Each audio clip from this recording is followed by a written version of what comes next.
We're Mike and Lance, and for the past 5 years, we've been transforming our New England home into an urban homestead. Come along with us as we further our journey and try to live a more sustainable and healthy lifestyle. So sit back, enjoy the ride, and maybe learn a thing or two. Come on.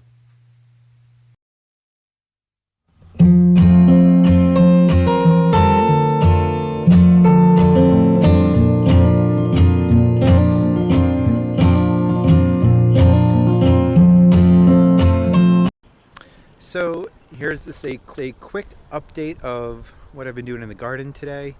I ran to the local hardware plant nursery store, Home Depot. I picked up a couple of things today. So I planted, let me see if I can flip this around here. I planted these little purple blue flowers. It is a carpet bungleweed burgundy glow. So it's a ground cover and it should spread all through my garden. It blooms mid to late spring. So in this garden bed here, I do have a hydrangea that's starting to come up.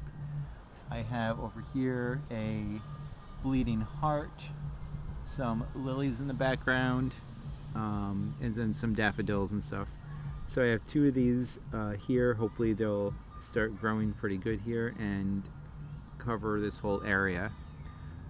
It's kind of a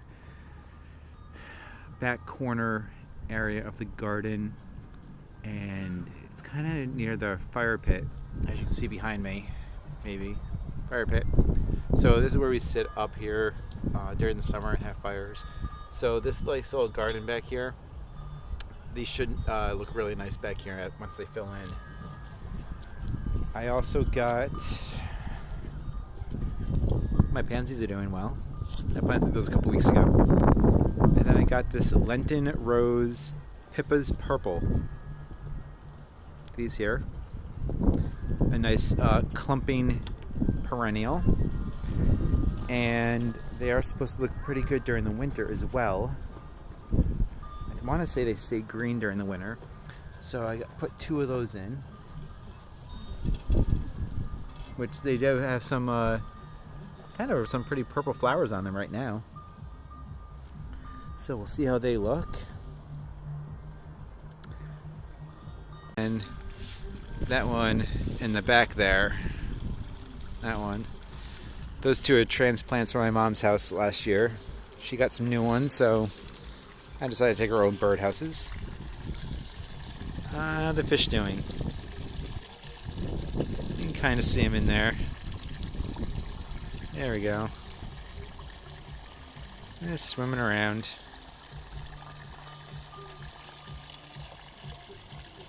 Happy little goldfish today.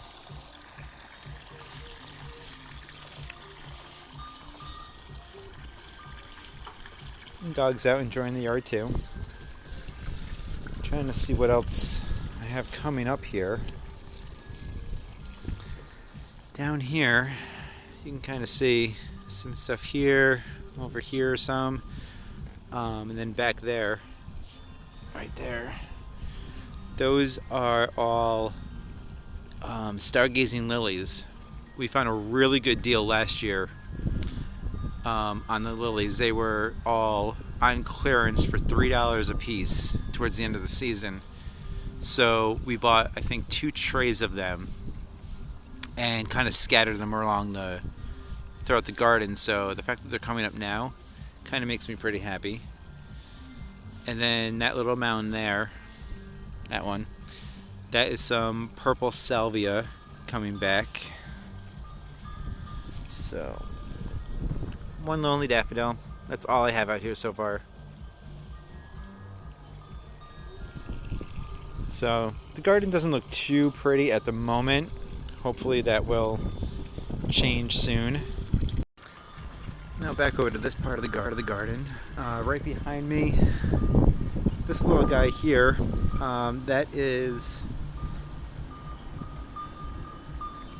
I just went blank. It's a hyacinth. Sorry, there we go.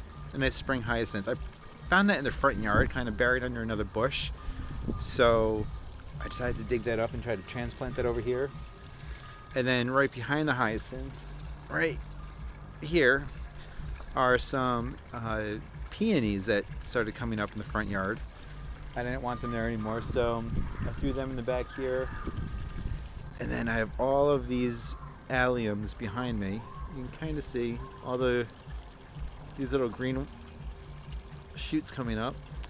Those are going to be some alliums, so they're going to have those 3 foot long or 3 foot tall spikes with those big round purple balls on them. I planted those back in the fall, so I'm kind of excited to see how they look when they all start coming up. And then over on this side, our peach tree behind me is starting to get a lot of pink flower buds on them, so that's exciting. And then just down a step further, right underneath the fruit trees here, my head's kind of in the way, you can kind of see some mint coming up. I have spearmint, and then the dog is trampling over my chocolate mint, but those are both coming up really nicely right now. So that's our quick update. I'm going to go fill some flower pots with some soil that I bought today and get ready to transplant some flowers in the pots.